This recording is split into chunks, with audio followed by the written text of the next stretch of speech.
स्वागत है मयूर मोगरे चैनल में। मेरा नाम दीक्षा नेगी है। अगर आपको कोई भी क्वेरीज है तो आप मेरे को इंस्टाग्राम पेज में फॉलो कर सकते हैं, दीक्षा नेगी 306। फेसबुक पेज में फॉलो कर सकते हैं @Diksha2107। आप मेरे को पर्सनल मैसेज भी कर सकते हैं। वीडियो की शुरुआत करने से पहले मैं आपको MM अकेडमी ऐप के बारे में बताना चाहती हूँ। इस ऐप में आपको UPSC और अदर गवर्नमेंट सर्विसेज एग्जाम से रिलेटेड बहुत सारे कोर्सेज देखने को मिलेंगे, like modern history, geography, Asian history, Indian polity, ethics, current affairs and so on. And सबसे अच्छी बात इस ऐप की ये है कि यहाँ पे आपको वीडियो लेक्चर्स के साथ साथ आपने जो भी देखा है यहाँ पे वीडियोस, उसका जो भी मटेरियल है आप उसको जब मन चाहे पढ़ सकते हैं, जब मन चाहे यहाँ पे PDF फॉर्म में डाउनलोड कर सकते हैं। तो इसलिए इस ऐप में आपके लिए काफ़ी ईजी कर दिया है ताकि आपको कहीं और सोर्सेज पर डिपेंड नहीं होना पड़े। एंड प्लस यहाँ पे जो भी आपको मटेरियल प्रोवाइड किया जाएगा, हमारी रिस्पॉन्सिबिलिटी है कि जो मटेरियल है वो आपको हाईएस्ट क्वालिटी का मटेरियल प्रोवाइड किया जाएगा। तो आज हम चैप्टर 10 जो हमने लास्ट में पढ़ा था एजुकेशन, उसको हम आज कंटिन्यू करेंगे। पार्ट 2 है, इसमें भी कुछ इंपॉर्टेंट स्कीम्स देखेंगे।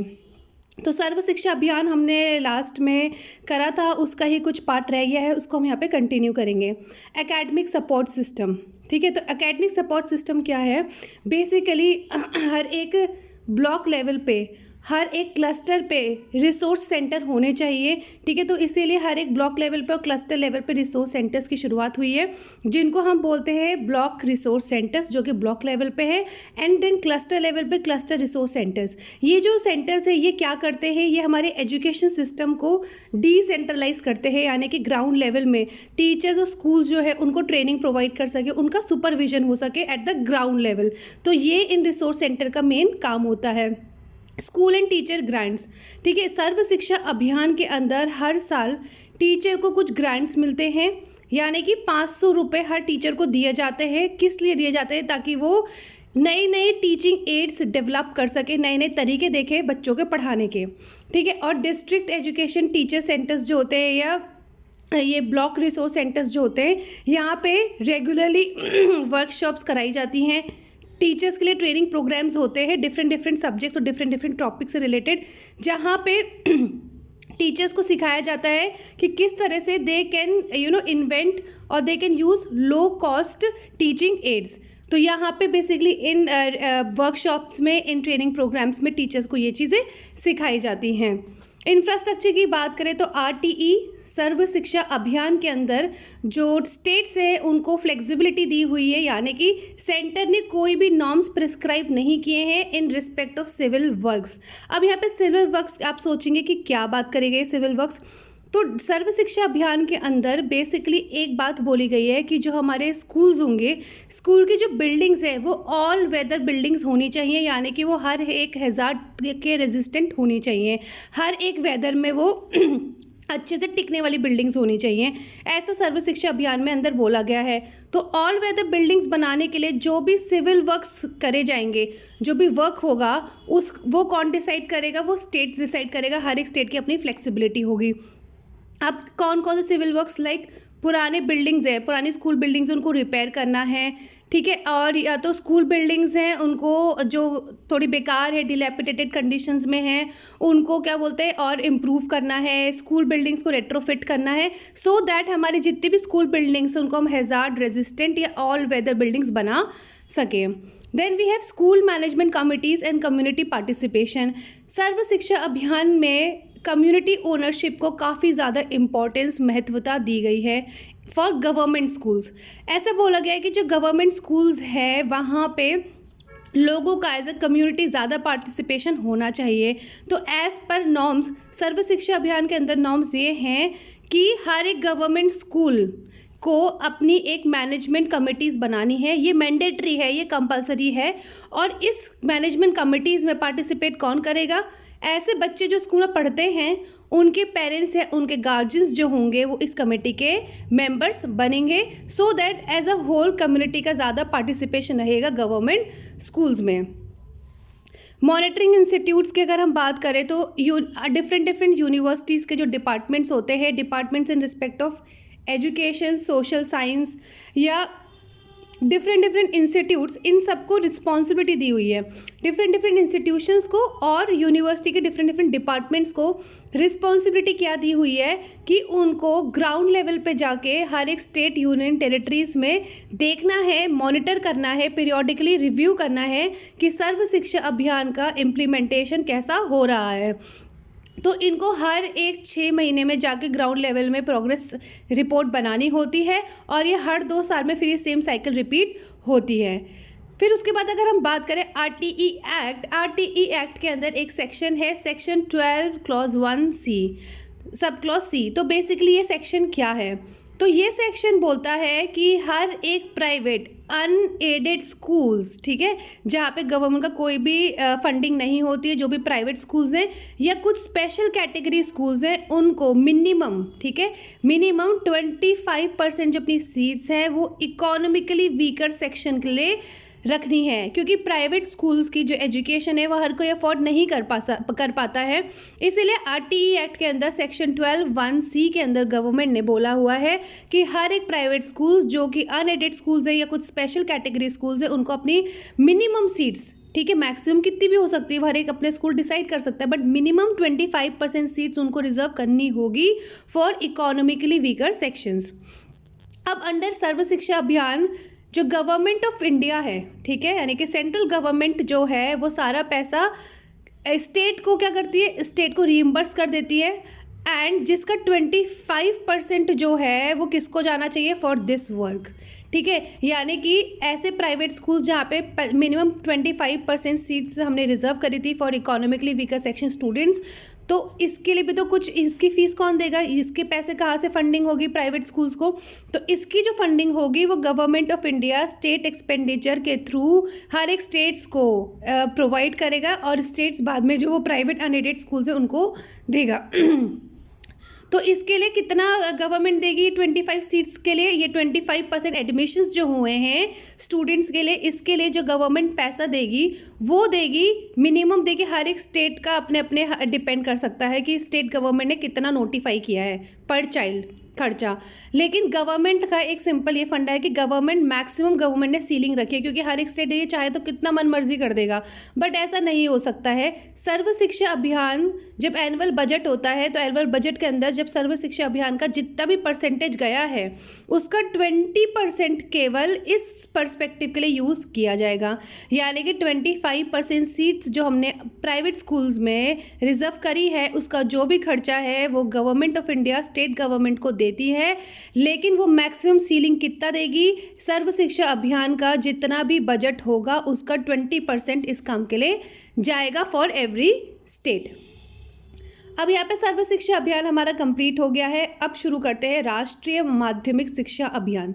तो राष्ट्रीय माध्यमिक शिक्षा, अब देखिए जब हमने एलिमेंट्री एजुकेशन की बात की थी तो elementary education has been a very successfully in implementing universal access to education.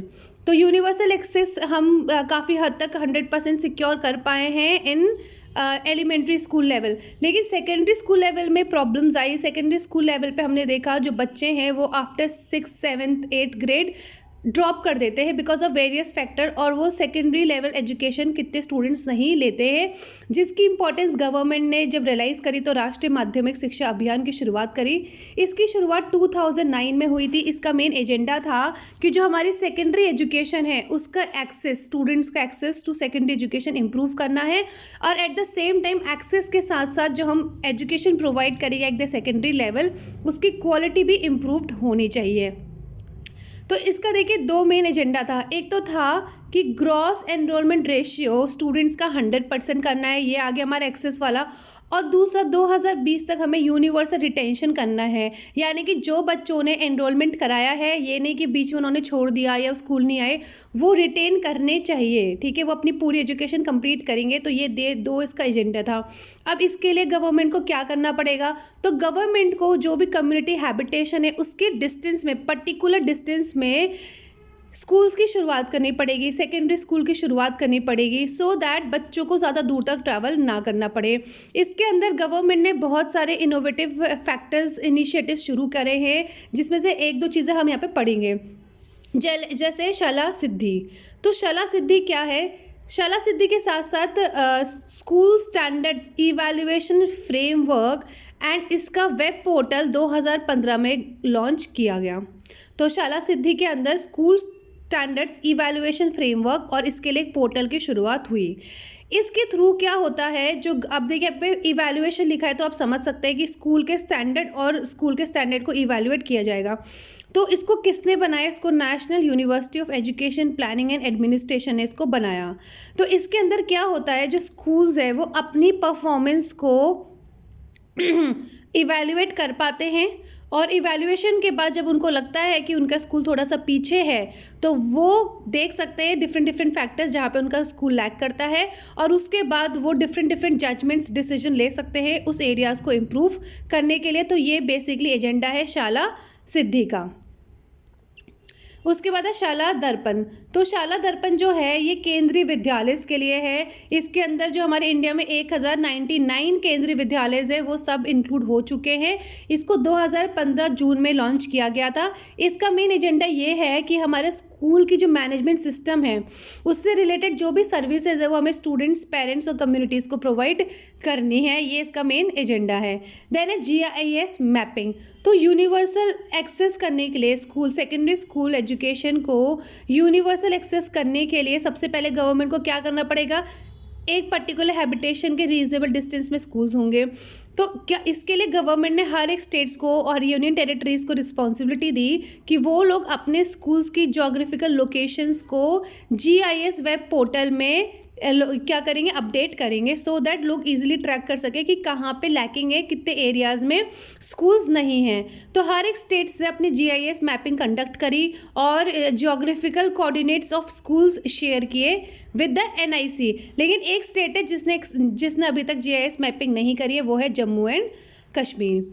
उसके बाद national achievement survey for class 10th first time इसको अंडरटेक किया गया ministry of human resource development ने। इस सर्वे का बेसिकली ये था कि जो स्टूडेंट्स हैं उनके अचीवमेंट को, उनके 5 सब्जेक्ट में अचीवमेंट्स को प्रोग्रेस देखा जाएगा।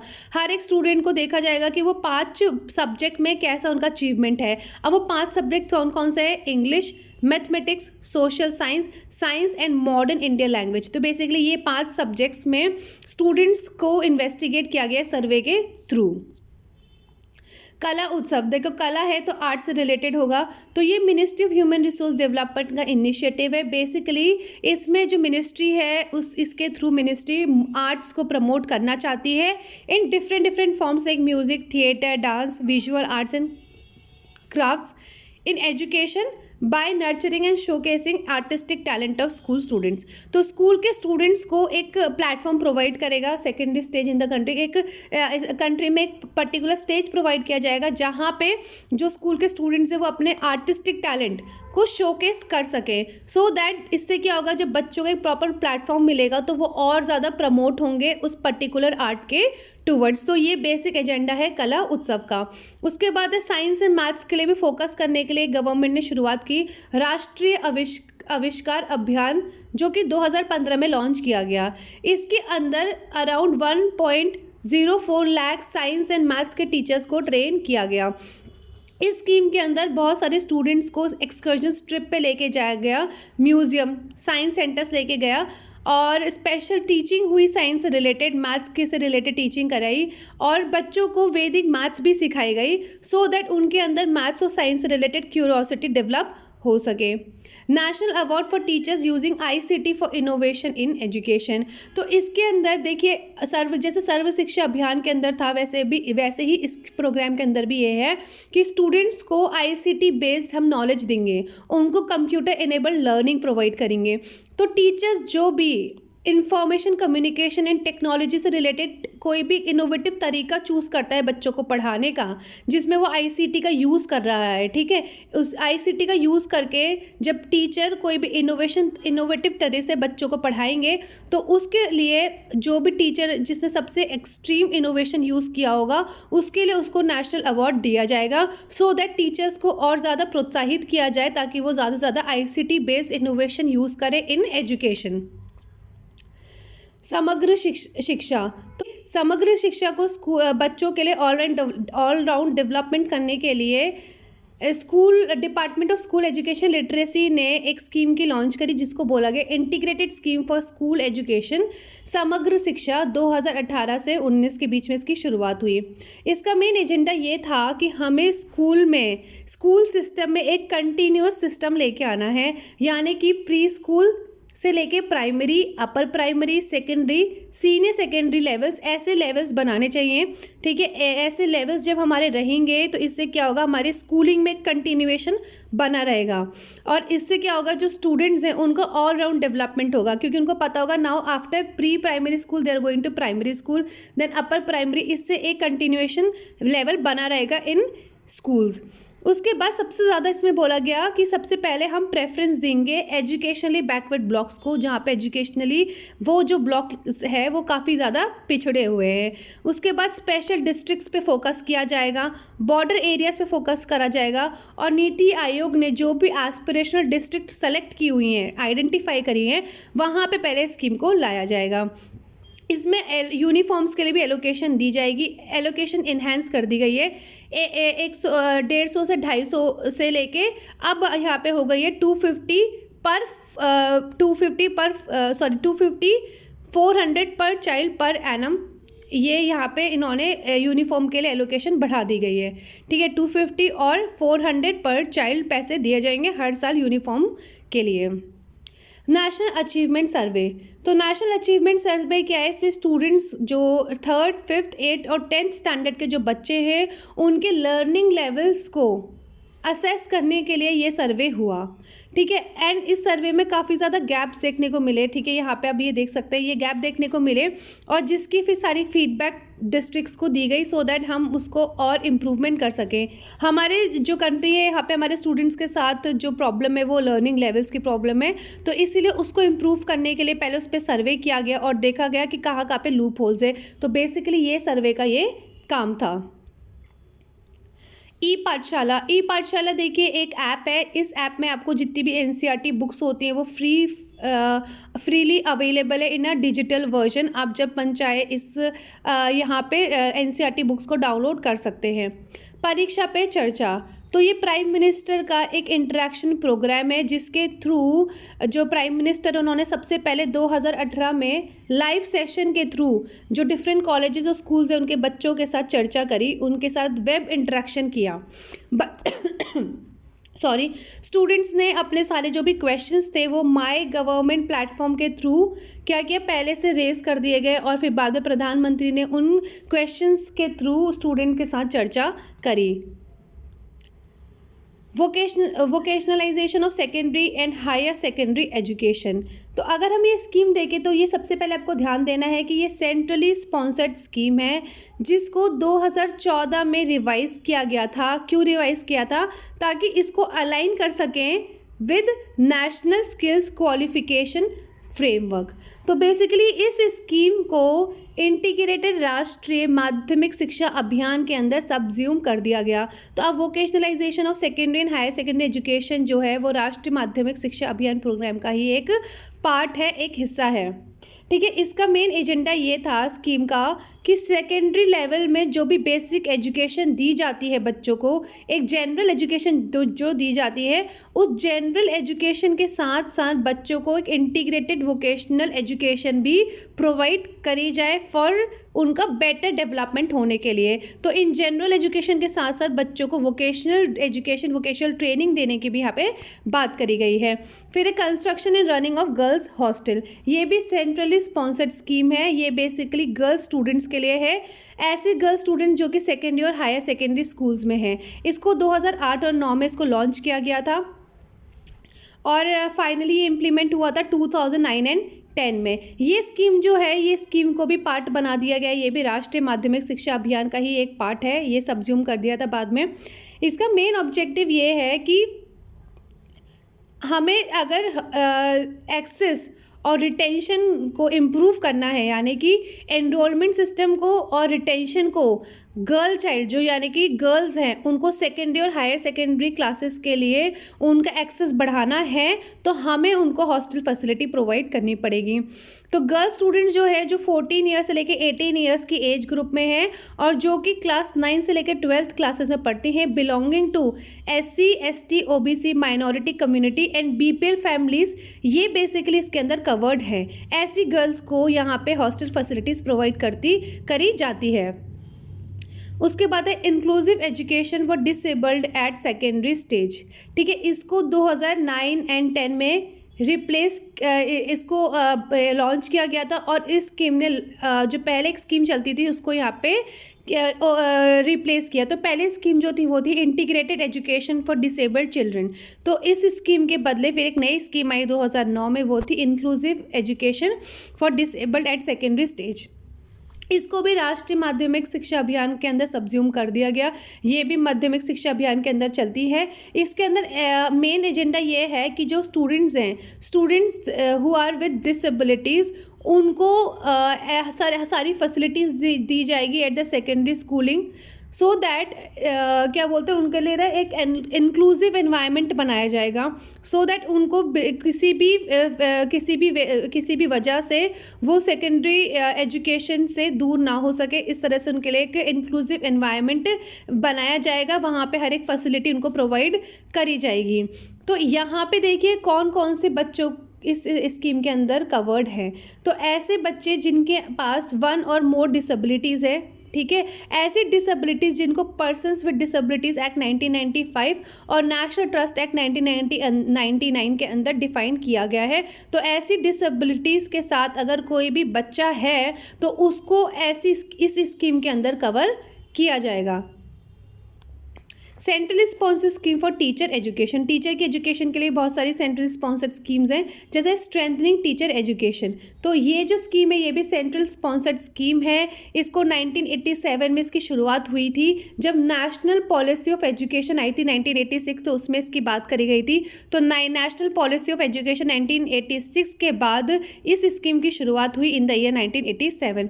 इस स्कीम को 12th 5-year प्लान में और अच्छे से रिवाइज किया गया है। इसके एम की बात करें तो इस एम में क्या है, इसके एम्स क्या है, तो सबसे पहले स्कीम में बोला गया है कि हर एक डिस्ट्रिक्ट में हम district institutes for teachers education की हम शुरुआत करेंगे, यानी कि टीचर्स के लिए टीचर्स की एजुकेशन के लिए हर एक डिस्ट्रिक्ट में इंस्टीट्यूट की शुरुआत करेंगे एंड अप टू 2011 तक।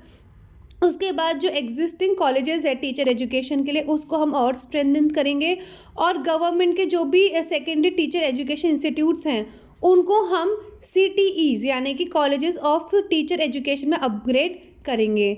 उसके बाद बोले गए जो भी हमारे existing institutes of advance studies in education IASE उनको हम स्ट्रेंथन करेंगे, और यूनिवर्सिटीज़ के अंदर जो भी डिपार्टमेंट है एजुकेशन से रिलेटेड जो डिपार्टमेंट है उसको हम अपग्रेड करेंगे into institute of advance studies in education. और ब्लॉक लेवल पे भी हम टीचर एजुकेशन इंस्टीट्यूट्स की शुरुआत करेंगे, जिसको बोलते हैं block institute of teacher education, specially ऐसे डिस्ट्रिक्ट में जहाँ पे शेड्यूल कास्ट और शेड्यूल ट्राइब या फिर माइनॉरिटी की पॉपुलेशन ज़्यादा है। टीचर एजुकेशन की क्वालिटी इंप्रूव करने के लिए भी बहुत सारे शुरुआत हुई है, जैसे टीचर्स के लिए जो टीचर एजुकेटर्स हैं उनके लिए सेपरेट कैडर की शुरुआत करी गई हर एक स्टेट यूनियन टेरिटरीज़ में। उसके बाद है national council for teacher education regulations, ठीक है, ये 2014 में आए थे। इसके अंदर बेसिकली नॉर्म्स एंड स्टैंडर्ड्स की बात करी गई है कि कैसे हमें टीचर के जो एजुकेशन है उससे रिलेटेड अपने नॉर्म्स और स्टैंडर्ड्स मेंटेन करने चाहिए, ऐसे इस रेगुलेशन में बात करी गई है। उसके लिए हमें क्या क्या डिफरेंट स्कीम्स लेनी है या डिफरेंट काम करने हैं, so that we can maintain norms and standard in respect of teacher education.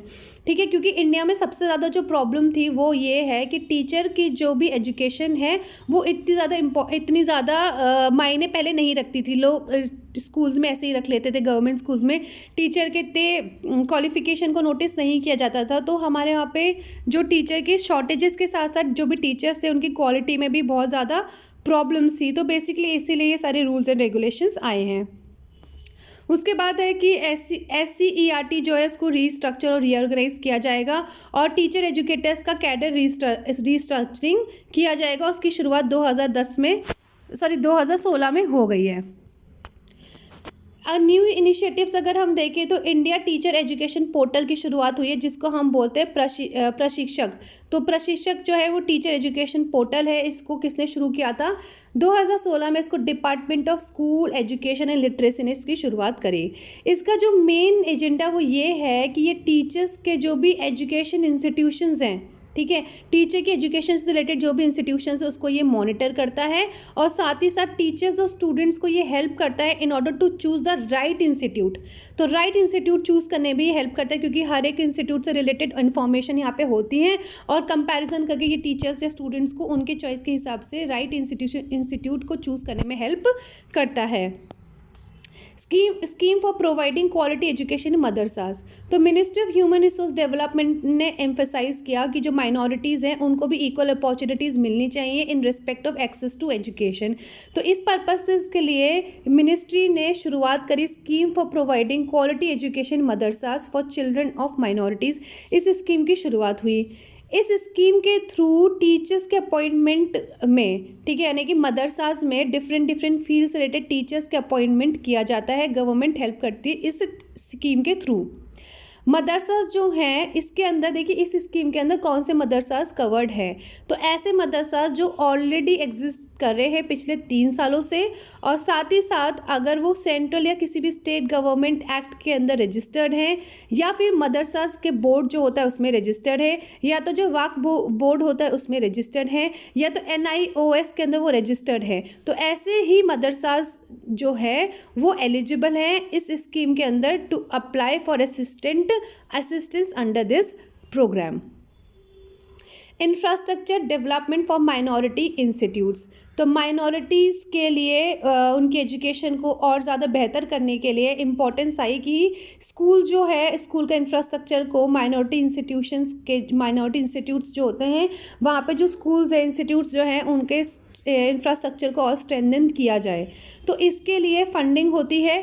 तो इस स्कीम के थ्रू जो प्राइवेट एडेड, ठीक है, या unaided minority elementary, secondary, senior secondary schools जो हैं उनको 75% तक का फंडिंग होती है, subject to a maximum 50 lakhs per school. तो इसमें आपको देखिए समझना है कि इसमें ऐसे स्कूल्स, सबसे पहले माइनॉरिटी स्कूल्स, ठीक है, माइनॉरिटी स्कूल जो कि प्राइवेट एडेड है या कि जिसमें गवर्नमेंट फंडिंग नहीं कर रही है, या तो अनएडेड माइनॉरिटी एलिमेंट्री स्कूल, इसमें एलिमेंट्री स्कूल्स भी इंक्लूडेड है, सेकेंडरी स्कूल्स भी इंक्लूडेड है और सीनियर सेकेंडरी स्कूल्स भी इंक्लूडेड है।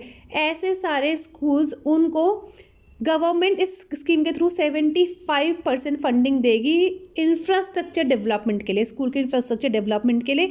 लेकिन हर एक स्कूल के लिए 50 लाख से ऊपर नहीं दिया जाएगा, 75% दिया जाएगा। That would be maximum 50 lakh पर स्कूल। और कौन से इसमें जो इंस्टीट्यूट्स है वो एलिजिबल होंगे स्कीम के अंदर? तो ऐसे ऑर्गेनाइजेशन जो कि सेंट्रल या फिर स्टेट गवर्नमेंट के अंदर रिकग्नाइज्ड हैं, या पिछले 3 सालों से दे हैव बिन वर्किंग, या उनमें चिल्ड्रन जो माइनॉरिटीज़ के बच्चे जो है उनका कुछ पर्टिकुलर एनरोलमेंट ऑलरेडी है, यानी कि कुछ number of students are already join the organisation, and organisation जो है पिछले 3 सालों से ऑलरेडी एग्जिस्टेंट है and at the same time central या स्टेट गवर्नमेंट के अंदर रजिस्टर्ड है। ऐसे जो ऑर्गेनाइजेशंस होंगे वो इस स्कीम के अंदर एलिजिबल हैं और उनको फाइनेंशियल असिस्टेंस गवर्नमेंट प्रोवाइड करेगी। National means cum merit scholarship scheme. तो गवर्नमेंट ने ये स्कीम की शुरुआत करी 2008 में। गवर्नमेंट ने देखा जो बच्चे होते हैं, जो मेरिटोरियस स्टूडेंट्स होते हैं, बिकॉज ऑफ फाइनेंशियल कंडीशंस वो अपनी जो पढ़ाई है वो नेक्स्ट लेवल में कंटिन्यू नहीं कर पाते, सेकेंडरी लेवल तक वो कंटिन्यू नहीं कर पाते हैं, मोस्टली वो क्लास 8 के बाद ड्रॉप आउट कर लेते हैं। तो गवर्नमेंट ने बोला कि इकोनॉमिकली वीकर सेक्शन जो है, अगर वहाँ के बच्चे कोई मेरिटोरियस स्टूडेंट्स हैं और वो 8th के बाद पढ़ना चाहते हैं up to secondary and higher secondary stage up to class 12th, तो ऐसे बच्चों को गवर्नमेंट स्कॉलरशिप प्रोवाइड करेगी। लेकिन इसमें ये बात बोली गई है कि लेकिन ऐसे स्टूडेंट्स जिनके पेरेंट्स की एनुअल इनकम हर एक सोर्सेज से मिला के 1.5 लाख से ऊपर नहीं होगी। ऐसे स्टूडेंट्स को, जो मेरिटोरियस स्टूडेंट्स हैं, उनको स्कॉलरशिप प्रोवाइड करी जाएगी। और ये कैसे होगा, देखिए ऐसे बच्चों के लिए जो रिजर्वेशन है वो स्टेट गवर्नमेंट के नॉर्म्स के हिसाब से होगा, यानी कि हर एक स्कूल में कितने बच्चों जो है, कितने बच्चों के लिए ऐसी स्कीम के अंदर कितने बच्चे टोटल नंबर रहेंगे, वो हर एक स्टेट के ऊपर डिपेंड करेगा। कहीं पर 10 हो सकती है सीट्स, कहीं पे 20 भी हो सकती है। वो हर एक स्टेट गवर्नमेंट को उसकी रिस्पॉन्सिबिलिटी दी है। और उसके लिए जो स्टेट गवर्नमेंट है, इसलिए स्कॉलरशिप के लिए, ठीक है, ये स्कॉलरशिप प्रोवाइड करने के लिए जो गवर्नमेंट है वो स्टेट गवर्नमेंट को एग्जामिनेशन कंडक्ट करेगा और उस एग्जामिनेशन के थ्रू कुछ स्टूडेंट्स को सेलेक्ट किया जाएगा और उन बच्चों को फिर आगे स्कॉलरशिप प्रोवाइड करेंगे। National scheme of incentive to girls, ये भी सेंट्रल स्पॉन्सर्ड नेशनल स्कीम है। बेसिकली जो गर्ल्स है उनको भी सेकेंडरी एजुकेशन प्रोवाइड करने के लिए इसकी शुरुआत हुई थी 2008 में। इसका मेन एजेंडा जो ये है कि जो लड़कियां हैं वो भी ड्रॉप आउट कर देती हैं, स्पेशली आफ्टर 8, ठीक है, उनको भी सेकेंडरी एजुकेशन प्रोवाइड हो, तो उसके लिए ये स्कीम की शुरुआत हुई है। एंड बेसिकली इसमें मेन एजेंडा जो है वो है एससी और एसटी कम्युनिटीज़ जो हैं उनकी जो गर्ल्स है उनके एनरोलमेंट को प्रमोट यहाँ पे करना है। तो इस स्कीम के अंदर हर साल क्या होता है, इसमें जो स्कीम के अंदर 3,000 रुपये डिपॉजिट किया जाता है in the name of unmarried eligible girls, ठीक है। जो भी लड़की SC ST कम्युनिटी की जो आगे सेकेंडरी स्कूल लेवल तक पढ़ना चाहती है तो उसको इसके अंदर जो अनमैरिड लड़की है उसके लिए 3,000 रुपये डिपॉजिट किए जाएंगे अप टू क्लास 9th, तो क्लास 9 तक के लिए उसका करा जाएगा। और ऐसी जो अगर ऐसी लड़की क्लास 9th पे, ठीक है, 8th के बाद वो कंटिन्यू करना चाहती है तो जब वो क्लास 9th पहुंचेगी तो क्लास 9th में जब वो अपना एडमिशन एनरोल करती है तो उस टाइम के दौरान उसके लिए 3,000 रुपये डिपॉजिट कर दिए जाएंगे। और उसके बाद ये एक चीज़ फिक्स रहेगी कि अब वो लड़की को क्लास 10, 11th और 12th कंप्लीट करना होगा, तभी वो उस 3,000 रुपये को आगे जाके विड्रॉ कर सकती है। और उसमें 3,000 के साथ साथ इंटरेस्ट भी उसको प्रोवाइड किया जाएगा। तो अब वो कब इस पैसे को, जब वो 9th स्टैंडर्ड में आई आफ्टर 8 तो उसे एनरोल करते टाइम उसको 3,000 रुपये डिपॉजिट किए गए उसके नाम पे। 3,000 प्लस इंटरेस्ट वो कब विड्रॉ कर सकती है, जब वो क्लास 11th को पास करेगी and when she will attain 18 years of age. इस स्कीम के अंदर किन किन बच्चों को कवर किया जाएगा, तो बेसिकली मेन जो ये स्कीम है ये है girls belonging to SC ST communities and who are passing 8th class, जिन लड़कियों ने क्लास 8 पास कर दी है and now they are planning to continue their education. और secondly all girls who pass class 8th examination from Kasturba Gandhi Vidyalaya. हमने ये पढ़ा था पिछले लेक्चर में कस्तूरबा गांधी बालिका विद्यालय के लिए।